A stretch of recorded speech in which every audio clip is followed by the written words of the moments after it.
Bonjour à toutes et à tous, vous écoutez Cinécast, le podcast qui chaque semaine vous recommande des films à voir au cinéma, en streaming ou en VOD. Ici Thibaut, toujours en direct du Festival de Cannes. Et aujourd'hui, je vais vous parler du film Eleanor the Great, le premier film en tant que réalisatrice de Scarlett Johansson, qui n'a pas encore de date de sortie, mais je pense que le film devrait trouver un distributeur, si ce n'est pas déjà le cas, assez rapidement. Et dans ce film, pardon, on retrouve June Squibb dans le rôle principal de Eleanor, Chiwetel Ejiofor, Jessica Hecht et aussi, Erin Kellyman. Alors, Eleanor the Great, c'est l'histoire d'Eleanor, Morgenstern, 94 ans, qui tente de reconstruire sa vie après la mort de sa meilleure amie avec laquelle elle vivait, en colocation, pendant un peu plus de 10 ans. Et ensuite elle va retourner à New York après avoir vécu en Floride pendant des décennies. Alors le synopsis officiel s'arrête là. Je vais aller un peu plus loin parce que là vraiment ça raconte rien. Or, pour pouvoir parler un petit peu du film, il faut quand même aller un petit peu plus loin dans le développement de l'histoire. À New York, sa fille est là. Elle vient de New York. Elle a vécu là-bas une bonne quarantaine d'années avant de partir en Floride. Mais, mais voilà, elle a plus d'attache, elle a plus de groupe d'amis et cetera et donc elle arrive chez sa fille. Pour, sa fille qui compte l'héberger 1 ou 2 mois, le temps de lui trouver une place dans un home, même si Eleanor, n'a évidemment absolument pas envie d'aller dans un home et elle va l'inscrire, à des activités, à un groupe de chant, dans le centre, communautaire juif, local, à Manhattan.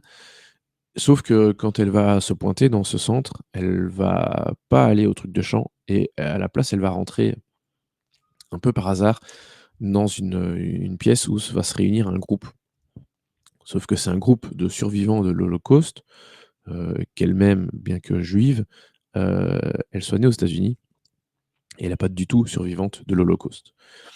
Sauf que, alors que enfin, comme souvent dans ce genre d'histoire, il y a un moment où elle pourrait dire que et en fait, ça se met pas et donc, bah, elle va mentir et elle va raconter une histoire de sur l'Holocauste, sur, comment elle a survécu à l'Holocauste. Sauf que cette histoire, en fait, c'est l'histoire de son ancienne coloc, son amie de toujours. Donc cette histoire est réelle, hein, elle va pas tout inventer, sauf que c'est pas son histoire, voilà. Et je me permets de raconter, le synopsis jusque-là parce que c'est vraiment le cœur de l'histoire et parce que l'histoire, elle est vraiment son but est d'explorer les thématiques du souvenir de l'Holocauste, de la mémoire évidemment et de la transmission, mais pas que. Il y a aussi évidemment celle du mensonge, et puis du deuil, du pardon et cetera. Parce que dans ce groupe, des survivants de l'Holocauste, il va y aussi y avoir une jeune fille qui fait un travail, qui pour un travail pour ses études de journalisme, veut faire le portrait, d'un survivant. Évidemment, ça va tomber sur Eleanor qui, bah, va continuer, de rester, elle va rester dans son mensonge qui, vous vous le doutez, va aller de plus en plus loin évidemment à chaque fois, hein. Et avec en fait, la jeune fille qui va faire ce portrait, sa mère est décédée plusieurs mois auparavant, donc elle a vraiment du mal avec ce deuil, elle a du mal à s'ouvrir, à retrouver un peu la joie de vivre et cetera et c'est donc avec Éléonore qu'elle va essayer de tisser, elle va essayer de tisser des liens avec elle, afin d'avoir des informations pour faire son portrait. Mais Eleanor se rend pas bien compte, hein, de ce que c'est exactement ce travail d'écriture. Hem, mais donc voilà, en fait, les 2 personnages vont se servir l'une de l'autre, pas méchamment, hein, mais pour trouver du soutien. Eleanor pour trouver de la compagnie, à New York alors qu'elle a plus, d'attache là, à part sa fille et son petit-fils. Et en fait, voilà, c'est vraiment un film qui va explorer toutes ces thématiques, hem, celle des relations familiales, dont je vous parle pas trop là, celle des liens entre parents et enfants, hein, pas juste enfin, il y a aussi le côté grands-parents et petits-enfants.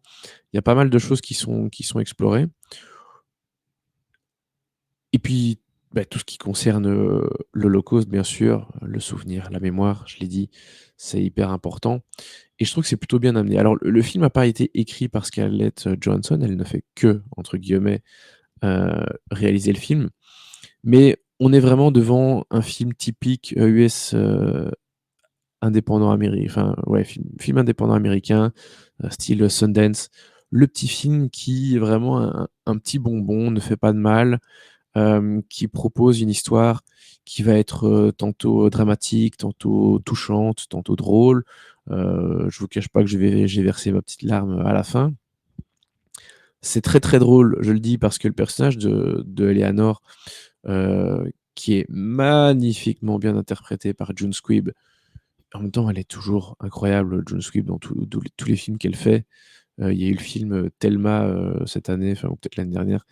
Je sais même pas si c'est sorti en France, mais voilà, c'est un petit film aussi pareil, très typé indépendant américain, qui est à Sundance 2024 d'ailleurs. Hem, donc je sais pas s'il est sorti, en France, en Belgique, il est pas sorti en tout cas. Il était dispo directement sur Netflix, mais voilà, elle est géniale dans ses rôles de grand-mère, qui a du caractère, elle a des répliques vraiment excellentissimes. C'est un personnage génial et voilà, on prend que du plaisir à la regarder évoluer, dans enfin, prendre ses marques dans cette ville qu'elle connaît, mais qu'elle connaît pas tant que ça au final. La voir évoluer avec, sa famille, ses amis, enfin sa nouvelle amie. C'est vraiment un grand plaisir, vraiment, de voir June Squibb jouer. Je l'adore. Je trouve que Erin Kellyman qui incarne Nina, qui est donc la jeune fille qui va faire cet article sur Eleanor, est absolument géniale aussi. C'est une actrice qui commence à monter gentiment. Elle était déjà dans la série, sur le Faucon, et Captain America là, la série Marvel qui est sortie il y a 3-4 ans. Plus, quelques autres trucs, mais voilà, elle a pas encore une grande carrière. Elle démarre, elle est vraiment super, elle a une énergie absolument géniale. Et pour les parents, le père de Nina, c'est, Chiwetel Ejiofor qui est très, très, très bien aussi. Il a d'ailleurs, à son actif une des meilleures scènes du film, avec, Erin Kellyman bien sûr. Et puis on a Jessica Hecht, dans le rôle de la fille de June, enfin d'Eleanor, qui est très bien aussi. Donc voilà, on a surtout un duo, hein, bien sûr, qui est incarné, par, June Squibb et Erin Kellyman. Elles sont fantastiques et leurs personnages sont super. Au niveau de la mise en scène, c'est donc le premier film de Scarlett Johansson. J'étais un peu curieux de voir à quelle sauce on allait être mangé et au final, j'ai eu ce que je pensais qu'on allait voir. C'est-à-dire, une mise en scène tout à fait, classique et acceptable, qui a rien il y a rien de particulier à relever. Il y a pas d'effets de mise en scène, spéciaux et cetera et en même temps, le film n'en requiert pas. Mais en tout cas, on n'a pas eu une mise en scène mauvaise. On a eu quelque chose de tout à fait correct. Donc voilà, je sais pas encore exactement ce que Scarlett Johansson vaut quelque part en tant que réalisatrice et je le dis pas du tout méchamment, parce que voilà, elle a pas écrit le film, donc elle était là pour le mettre en scène. Mais elle a réussi à bien mettre en scène. Voilà. Heu, on a des belles séquences qui sont certes très bien écrites de base, mais je trouve que dans le film ça passe bien, que ce soit la façon dont c'est réalisé et puis monté. Donc voilà, on sent que Scarlett Johansson a quand même un certain sens de la narration et de comment mettre en scène, comment illustrer cette narration. Donc voilà, c'est tout à fait correct, à ce niveau-là. Et au final, Eleanor the Great, c'est vraiment un petit bonbon où j'ai pris, beaucoup de plaisir à regarder.